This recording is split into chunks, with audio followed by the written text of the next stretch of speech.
Computer network digital devices और computers को एक माध्यम से जोड़ता है ताकि ये सूचनाओं का आदान प्रदान कर सके। देखिए यहाँ पे खाली नेटवर्क में जुड़ने से सूचनाओं का आदान प्रदान नहीं हो जाता है, तो यहाँ ज़रूरत होती है एक नेटवर्क टेक्नोलॉजी की, जिसके तहत डिजिटल डिवाइसेस और कंप्यूटर्स आपस में सूचनाओं का आदान प्रदान करता है। तो ये टेक्नोलॉजी है ईथरनेट टेक्नोलॉजी। तो ईथरनेट टेक्नोलॉजी सबसे पहले 1973 में जेरोक्स कॉरपोरेशन के पालो अल्टो रिसर्च सेंटर में बॉब मेटकाफे के द्वारा सबसे पहले ये नेटवर्क ईथरनेट नेटवर्क डिजाइन किया गया था और उसका परीक्षण भी किया गया था। बाद में 1980s में जो IEEE है, institute of electrical and electronics engineers, इसको एक स्टैंडर्ड, इसके लिए एक स्टैंडर्ड बनाया था जिसको नामित किया गया था IEEE 802.3। तो ये स्टैंडर्ड को हम ईथरनेट स्टैंडर्ड भी बोलते हैं। तो ईथरनेट स्टैंडर्ड में ये स्पेसिफाई किया गया था कि इसमें जो भी कंप्यूटर नेटवर्क में जो डिजिटल कम्युनिकेशन होता है तो ईथरनेट टेक्नोलॉजी द्वारा कैसे पॉसिबल हो पाता है, इसमें ये स्पेसिफाई किया गया था। देखिए ईथरनेट टेक्नोलॉजी जो है कि एक वायर्ड नेटवर्क के लिए इस्तेमाल किया जाता है, जैसे कि लोकल एरिया नेटवर्क या फिर कैंपस एरिया नेटवर्क। तो यहाँ देखिए ईथरनेट टेक्नोलॉजी दुनिया का सबसे लोकप्रिय और व्यापक रूप से इस्तेमाल किए जाने वाली नेटवर्क टेक्नोलॉजी है। तो नमस्कार दोस्तों, मैं अभिराम और आप देख रहे हैं टेक्नोलॉजी ब्लिंक। दोस्तों इस वीडियो में हम बात करेंगे ईथरनेट टेक्नोलॉजी के बारे में। तो ईथरनेट टेक्नोलॉजी क्या है और ये नेटवर्क में कैसे काम करता है। तो ईथरनेट टेक्नोलॉजी की वजह से नेटवर्क में कम्युनिकेशन कैसे संभव हो पा रहा है, तो उसके बारे में जरूर देखेंगे। तो चलिए शुरू करते हैं। अगर आप हमारे चैनल को सब्सक्राइब नहीं किए तो जरूर सब्सक्राइब करें, साथ ही साथ बेल आइकन को जरूर दबाएं ताकि आपको हर वीडियो का अपडेट मिल सके। सब्सक्राइब करिए Technology Blink YouTube channel, bell icon दबाइए लेटेस्ट वीडियो अपडेट्स के लिए। ईथरनेट एक स्टैंडर्ड कम्युनिकेशन नेटवर्क प्रोटोकॉल्स है जो कि कंप्यूटर्स या फिर डिजिटल डिवाइसेस को एक नेटवर्क में कुछ नियमों के तहत एक दूसरे से संवाद बनाने में सक्षम बनाता है। जब हम बात करते हैं ईथरनेट के बारे में, तो ईथरनेट हमें ये बताता है कि नेटवर्क में कंप्यूटर्स या फिर डिजिटल डिवाइसेस कैसे डाटा को फॉर्मेट और ट्रांसमिट कर सकते हैं ताकि उसी नेटवर्क में उपलब्ध अन्य कंप्यूटर्स उसे पहचान सकें, उसे प्राप्त कर सकें और उसे संसाधित भी कर सकें। तो देखिए हम समझते हैं ईथरनेट कैसे काम करता है एक नेटवर्क के माध्यम से। तो एक वायर्ड नेटवर्क है जिसमें डिजिटल डिवाइसेस और कंप्यूटर्स ईथरनेट मीडियम से आपस में जुड़े रहते हैं। देखिए ईथरनेट मीडियम मतलब यहाँ एक माध्यम है, मतलब कि एक केबल है या फिर वायर है जिसके माध्यम से सूचनाओं का आदान प्रदान होता है। तो इसलिए हम इसे कॉमन रूट बोलते हैं। तो ये कॉमन रूट है। तो यहाँ पे देखिए जो ईथरनेट मीडियम है, तो ये एक ट्विस्टेड पेयर केबल्स हो सकता है या फिर ऑप्टिकल फाइबर केबल्स भी हो सकता है। तो इसके माध्यम से सूचनाओं का आदान प्रदान संभव होता है। देखिए यहाँ पे जितने सारे डिवाइसेस नेटवर्क में कनेक्टेड होते हैं, तो ये डिवाइसेस को हम होस्ट बोल सकते हैं, स्टेशन बोल सकते हैं या फिर नोड्स भी बोल सकते हैं। तो इस सारे डिवाइसेस का एक स्पेसिफिक एड्रेस होता है जिसे हम मैक एड्रेस बोलते हैं। तो ये मैक एड्रेस के माध्यम से डिजिटल डिवाइसेस जो भी नेटवर्क में हैं तो उसे हम पहचान सकते हैं। अभी हम बात करते हैं जब डिजिटल डिवाइस जब आपस में कम्युनिकेट करते हैं नेटवर्क में, तो ये जो कम्युनिकेशन होता है, मतलब कि सूचनाओं का आदान प्रदान जब होता है एक डिवाइस से दूसरे डिवाइस तक, तो जो प्रसारण जब होता है तो वो एक छोटे छोटे डाटा पैकेट्स के फॉर्म में होता है। तो उसे हम फ्रेम बोलते हैं। देखिए ये जो फ्रेम है, फ्रेम में जो डेस्टिनेशन और सोर्स एड्रेस, मतलब कि जो डाटा कहाँ से, मतलब कौन से डिवाइस से आ रहा है और कौन से डिवाइस तक जाना है नेटवर्क में, तो वो दोनों शामिल होते हैं। उसके साथ साथ जो भी डाटा वहाँ पे संचारित करना है, मतलब कि एक डिवाइस से दूसरे डिवाइस तक एक नेटवर्क के माध्यम से, वो भी यहाँ पे शामिल होता है। तो मतलब कि डाटा कम्युनिकेशन करने के लिए जो फ्रेम होता है, डाटा को फ्रेम के रूप में रूपांतरित किया जाता है और यहाँ पे डाटा में डाटा के साथ साथ सोर्स और डेस्टिनेशन एड्रेस दोनों रहता है।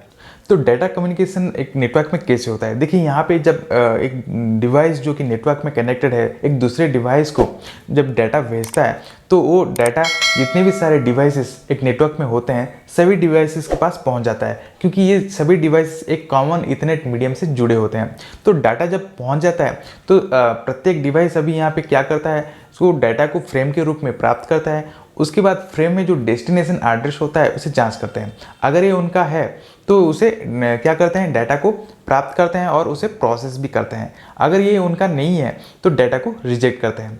देखिए यहाँ नेटवर्क में जब डाटा ट्रांसमिशन होता है तो नेटवर्क में एक समय पे एक ही डिवाइस डाटा को सेंड कर सकता है या फिर डाटा रिसीव कर सकता है, लेकिन दोनों एक साथ नहीं कर सकता है।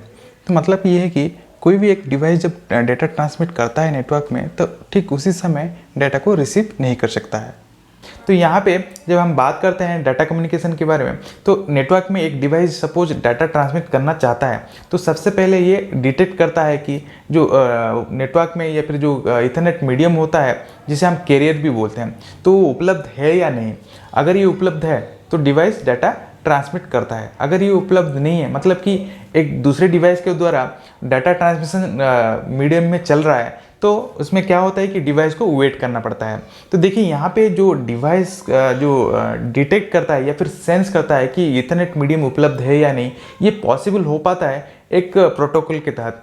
ये प्रोटोकॉल का नाम है carrier sensing multiple access with collision detection. देखिए इसके वजह से प्रत्येक डिवाइस जो भी नेटवर्क में कनेक्ट होते हैं, सभी डिवाइसेस जो इथरनेट मीडियम होता है उसे सेंस कर सकते हैं। तो ये जो सेंस करने के बाद डाटा ट्रांसमिट करते हैं। देखिए इसका इम्पोर्टेंस ये है कि अगर दो डिवाइस एट ए टाइम, मतलब एक साथ जब नेटवर्क में डाटा ट्रांसमिट करते हैं, तो वहाँ पे क्या होता है, जब डाटा ट्रांसमिशन होता है तो वहाँ पे क्या होता है कि जो डाटा होता है वो आपस में टकराव हो जाता है, मतलब कि इसे कोलिजन बोलते हैं। देखिए यहाँ पे जब कोलिजन होता है तो डिजिटल ट्रैफिक जैम भी इसे बोलते हैं। तो यहाँ पे डिजिटल कनेक्टिविटी, मतलब कि जो कनेक्टिविटी प्रॉब्लम हो जाता है। तो यहाँ पे क्या होता है कि जो भी ट्रांसमिशन दो डिवाइस के द्वारा हो रहा था तो वो विफल हो जाता है, मतलब कि यहाँ पे दोनों डिवाइस में जो ट्रांसमिशन पॉसिबल नहीं हो पाता है, ट्रांसमिशन फेल हो जाता है। तो ये दो डिवाइस को फिर दोबारा रीट्रांसमिशन करना पड़ता है।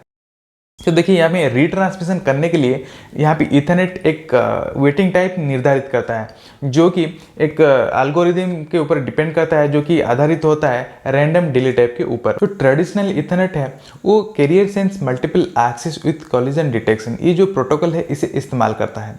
देखिए ये जो प्रोटोकॉल के तहत जो भी डिवाइसेस नेटवर्क में कनेक्ट होते हैं, तो सबसे पहले जो इथरनेट मीडियम होता है उसे डिटेक्ट या फिर सेंस करते हैं, उसके बाद डेटा ट्रांसमिशन नेटवर्क में करते हैं।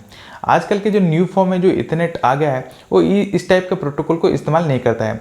ये जो प्रोटोकॉल इस्तेमाल करता है वो फुल डुप्लेक्स इथरनेट प्रोटोकॉल है। तो इसमें क्या होता है कि एट ए टाइम, मतलब कि point to point at a time आप सिमल्टेनियसली आप डाटा सेंड या रिसीव कर सकते हैं।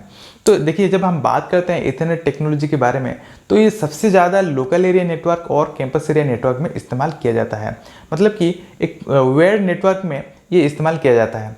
तो वायर्ड नेटवर्क के लिए एक स्टैंडर्ड कम्युनिकेशन नेटवर्क प्रोटोकॉल्स है, तो इसके तहत जो वायर्ड नेटवर्क में डाटा कम्युनिकेशन पॉसिबल हो पाता है। तो इथरनेट में हाई क्वालिटी डाटा के साथ साथ हाई स्पीड डाटा ट्रांसफर भी किया जा सकता है। देखिए अभी बात करते हैं कॉस्ट के बारे में, तो यहाँ पे कम लागत में इस इथरनेट टेक्नोलॉजी को नेटवर्क में इस्तेमाल कर सकते हैं। साथ ही साथ ये हाईली सिक्योर है और हाईली रिलायबल भी है। देखिए कोई भी एक नया टेक्नोलॉजी के साथ इसे इजीली अडॉप्ट किया जा सकता है। देखिए इसका जो ड्रॉबैक है, इसे हम शॉर्ट डिस्टेंस या फिर स्मॉल डिस्टेंस के लिए इस्तेमाल कर सकते हैं। देखिए इसमें जो डिले टाइम्स होता है, जिसके वजह से ये रियल टाइम एप्लीकेशन में इस्तेमाल नहीं किया जा सकता। तीसरा ये है कि अगर हम यहाँ पे डाटा ट्रांसमिशन सक्सेसफुल हो जाता है तो रिसीवर सेंडर्स को कोई भी एक्नॉलेज नहीं करता है। तो दोस्तों ये वीडियो कैसी लगी जरूर कमेंट करके बताइए। साथ ही साथ आप अगर हमारे चैनल को सब्सक्राइब नहीं किए तो जरूर सब्सक्राइब करें और लाइक और शेयर जरूर करें। फिर मिलेंगे एक नए वीडियो के साथ, तब तक के लिए बाय बाय।